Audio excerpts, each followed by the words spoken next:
Hey everyone, welcome back to the TopSoil Podcast, a new type of episode here, new type of podcast here. I don't know, we'll try this to see how it goes. This is TopSoil Cab Chats.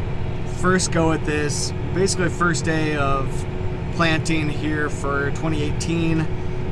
We're out with Brian Hora here, planting in Washington County, planting into some cover crop stuff tonight. You'll be able to kind of see behind us here, dragging the planter through the field. And second field going at it here now, and things seem to be working out okay, but what do you think here so far? The conditions are actually really good, other than being a little cool out. The conditions for planting are terrific. It's dry, and especially the surface is really dry, and underneath it's maybe a little damp, but no-till conditions, it's turning out pretty good. Yeah, that's what I kind of think too, like, been out in a lot of fields, whether it be tilled stuff or no-till and cover versus no cover, whatever it may be, and everything's kind of the same on drying out on top now. We've got sun the last couple days, but there's still moisture underneath, and I don't know, I think we're getting pretty good conditions. Been doing a lot of checking on the soil temps and stuff as well, and everything now we're running mid-50s here today, and not great, but it's good enough, and it's time to get things going. So getting the auto steer going here today too, so beeping along, but trying to get straight rows going out here too. Planting in a field that's pretty hilly, and it's got contours to it. Definitely a spot where we need some cover crop though. It's pretty cut up, so we happen to be in a spot where we can use the auto steer here. You can see make it work pretty good. the timber and everything here behind us. Yeah, we rattled the deer out earlier. Deer, pheasants. We've been saying that we're getting our animal diversity going back out here with our cover crop just because of all the deer and the pheasants, and I mean now coyotes and rabbits and all sorts of stuff out here. So whether that's good or bad, I don't know. Definitely a spot where we got plenty of hunters coming around though that are wanting to check things out here, and there's plenty of animals coming back, but a lot of microbes and stuff too. Yeah, this area, this cover crop that we got we had a hailstorm hit here last August, and it thinned this bean crop out, got it pretty thin, and we had some ryegrass growing that got a pretty early start. And like August. Yeah, it got started going first week of August, and it didn't really have a lot of competition from the beans since they pretty well got hailed out. But some of this rye's got some pretty good size to it. So over the past week, when not much else is getting greening up a lot, but this bigger rye was really attracting the wildlife to it. Yeah, some of this stuff out here is probably getting 8-10 inches tall, and some of the big chunks. Yeah, some of this stuff is definitely 10 inches tall. It's grown a lot in the last day or two, and it's going to really take off here in the next day or two before we probably get it sprayed within a couple of days. Try to knock it all down, but planting into a green, it has not been sprayed or herbicides. Yeah, so hit on that just a little bit. We've been talking a lot about getting things terminated on the podcast, and now we're saying, hey, conditions are good. It's not, we don't want to go and spray. We want to get stuff in the ground and get it planted while we've got conditions right to get it planted. But typically we've been putting on Roundup out here, but now this year switching over to some Gramoxone. We're going to try some Gramoxone on this bigger ryegrass. We're going to try to knock it down quick. And it's going to have some size to it after the next 2 days before I get to it spraying. But the thought was, well, we'll get it planted and then drive the sprayer back over it versus trying to plant into a sprayer track. Makes it pretty difficult sometimes to get your depth right. So I thought we'd try to get the planter going and get it in the ground quick, and then spray over the top. And that gives us a chance, the rye, a little bit of a chance to get going too. Well, and the good thing now we're looking at 60, 70 degrees and sunny every day. Yeah, what are we, 72, 73? Yeah, it's like degrees, 70 like right now, but when we're going to be spraying Gramoxone in a couple days, the biggest thing there is that it's that chlorophyll is activated and the photosynthesis is up and going, and then you get that cell membrane disruptor in there to get that busted up. So making sure that we got sunny conditions is kind of the key there. And with a lot of sun coming here for the next week or so down in southeast Iowa, we're gonna have pretty good conditions to get that stuff killed off. And not a lot of weeds coming. There's some dandelions and stuff, but nothing else major really that's coming. There really isn't. Normally we would see some ragweed, but we're not seeing any. I'm not seeing any of it yet. No. Ragweed, or there's really no mare's tail out here either. Probably had a pretty good weed control in the beans there last year, which helped. And that hail late we didn't get any weeds coming after that. But well, because last year then was the first year of cover crop on this farm, and it was pretty tall rye. Yeah. Obviously, it went all the way, seeded out, headed out, went to seed. Don't have my co-host Trent here today, but he didn't get as much cover crop business from us here this year because the rye seeded itself. And I mean, you can kind of see this here beside me if you're watching this on Facebook. And we didn't plant most of this rye out here. We came back and spotted in a little bit, but most of this is volunteer rye, and it's thick. Yeah, I just said when it knocked it down, those plants that had survived, they had seed heads on them, so I dropped them in a chunk. And so now instead of just one single plant that's kind of tillered out, now it's more so chunks of plant out there. Yeah, and this grass here with it being 8-10 inches tall, we did cut these beans and they didn't do real well, but because of the hail. Because of the hail. But this grass really wasn't this big in the fall. There was maybe some pockets where it was 8 or 10 inches tall, but for the most part, it wasn't any more than about 6 inches tall. But it was just really, really thick. Yeah. In certain areas, and then there's areas where there wasn't any cover crop or any ryegrass growing. So a lot of times we're shooting for 35 pounds per acre of rye or so. A head of beans maybe getting 40 or 45 pounds, but now we've got multiple bushels of rye out here this year, so real thick, especially a head of corn. That's part of getting out here and getting going on it early and make sure we get it killed early, and trying to make sure we get ahead of it. So, but we've been getting the auto steer beeping at us a lot. We don't have very long rows right here, but we've been adjusting nitrogen plant a little bit too to make sure that we don't run out, that it's not all tied up in the cover crop. We can visually see that the cover crop is getting to the anhydrous on some spots out here, that we can see the rye greening up. But the rye is definitely not sucking up all of it. The anhydrous was put on fairly deep, and the rye is definitely rooting down there and getting it. But I think there's still plenty kind of left over too. So maybe hit on the nitrogen program a little bit. Yeah, this all had anhydrous put on it last fall.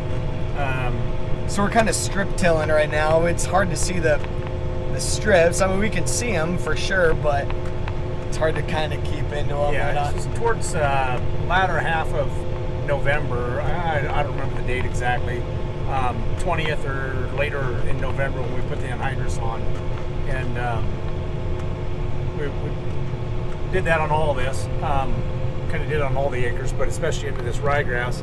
But yeah, there's some areas you can see it where it's starting to green up right along the sides of the knife tracks, get a little darker green, but you don't see it everywhere yet. So it's just getting to the point where it's ready to start grabbing a hold of that. So be a good time to knock it down here pretty quick. And then anything now, like what's the rest of the plant? So we're not putting on anything with the planter, not set up to be able to do that, but no, I'll put on another 20, 25 pounds of liquid on with the herbicide here in a couple days. So it's going to get another shot of nitrogen over the top, and that should take care of it. Yeah, that should be. Other than we do have some ammonium sulfate, 100 pounds of ammonium sulfate, so we get a little shot of nitrogen from that, and the MAP that's going on as well. What's the timing on that? Coming here yet to be applied? That's hopefully going to be put on yet this week. Any day here. Yeah, it's one of those, again, we've been looking at trying to get the fertilizer on, but the conditions over the past really 2 months really have not been real favorable for applying dry fertilizer.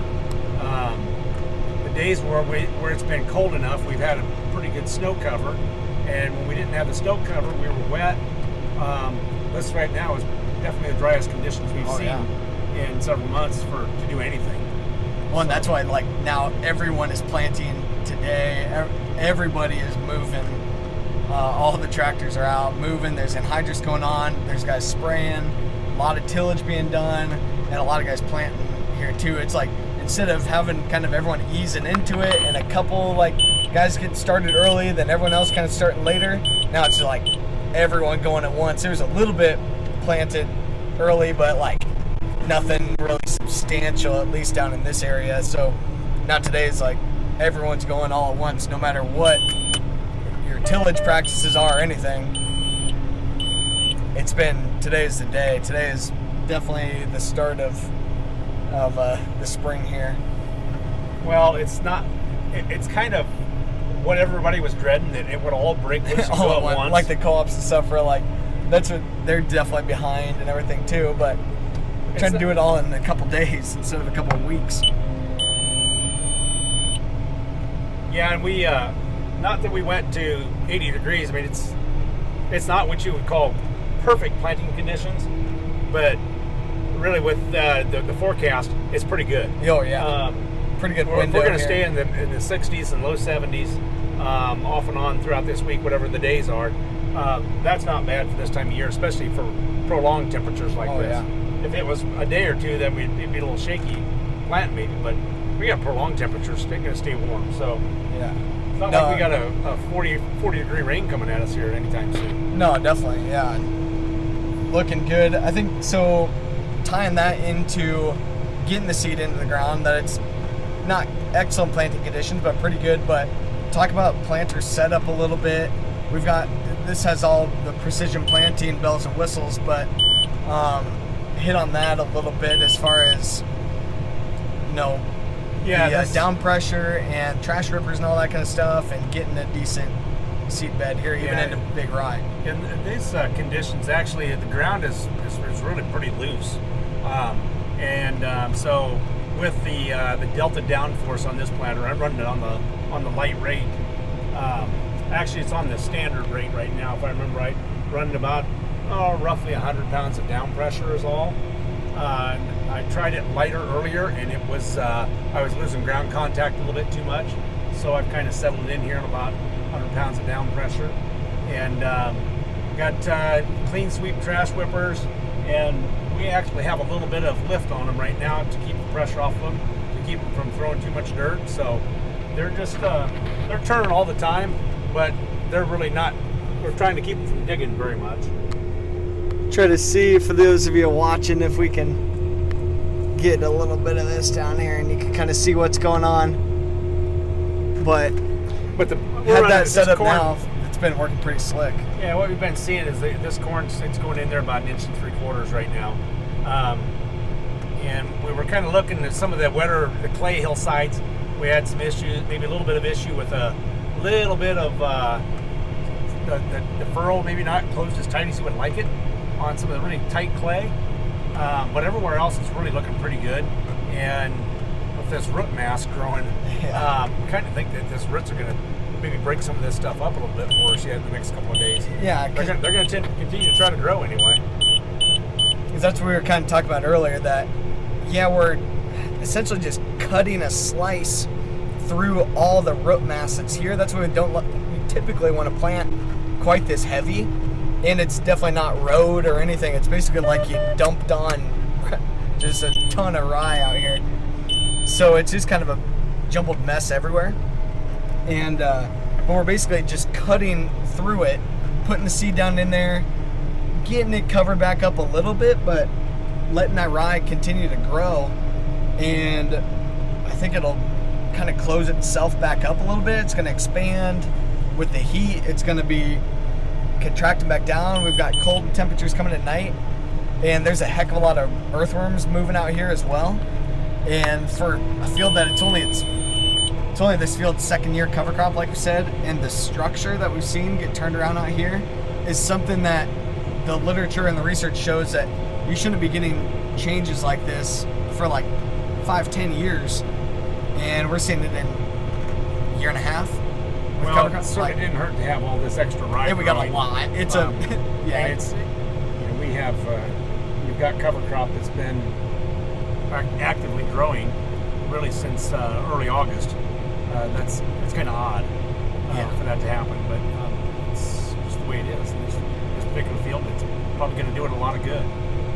So just kind of to wrap up, just get a little hit on the rest of the operation, what you have going on, and then how that kind of plays into the rest of our listeners and whatnot here, and things that you're looking at for this year or looking at going forward. Well, for this year, I mean, we're say this first day of planting corn, so we'll stay on this for a few days. I did look at a field that's going into soybeans. Looked at it yesterday, and I was like, wow, that would have been like perfect planting conditions. It's got cover crop on it. It's some of it's got some size to it, and some strip trials that we have. And with the rye is growing there, the radishes that were planted last fall, they're non-existent. They're not there at all. So it's just rye. But those conditions look really good too for planting. Soybeans will be planted into cover crop, and I'm not afraid to let that rye grow a little bit and plant into it.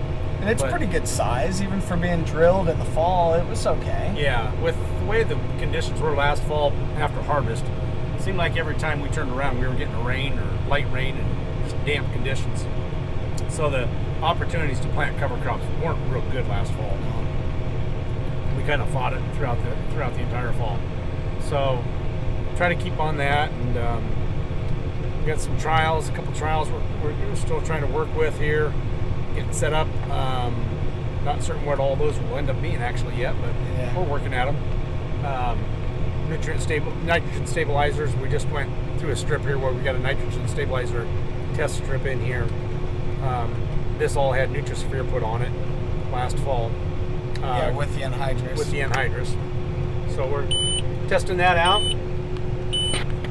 We're trying to see if we can't make the cover crop thing work a little bit better for us. Only third year with cover crops, and now we've got a lot of corn being planted into that cover crop. And I mean, as you can see, this stuff we're planting into, pretty good size cover crop too. Definitely not necessarily what the universities are recommending to do, but we're trying it, getting some things going out here. But there wouldn't be a lot of years. Last year at this time, this cover crop was a lot bigger than what it is right now. Yeah. And the cool temperatures this spring and long winter really slowed things down for maturing, and so it's created a little different challenge for us, but maybe a great opportunity for us to make this work a little better too. Yeah, definitely keeping it back a little bit, but we're probably going to have some really good conditions for killing when we spray. Yeah. I would assume that everybody will have that a little better opportunity this week. Just more consistent temperatures and such. Hopefully, we just get a really good kill on it. Yeah, definitely won't be really worried about it getting away from us like we were last year, where stuff was getting away from us. So that'll be nice. But yeah, last year it was getting that grass was this tall, 8-10 inches tall, and we have water standing in fields yet. Yeah, you couldn't get in to kill it. So when it was this tall, and it was early part of April, not the later part of April, and we were trying to get stuff killed 10-14 days before planting, or even then it was getting close to planting time, and it was still not good and rough. But so any last kind of stuff here to leave the listeners of Soil Nation with? Not really. Not today, I guess. Not today. That's all right. I'm sure we'll have them back on later. For everyone, good luck out there, as a lot of guys really get rolling here this spring.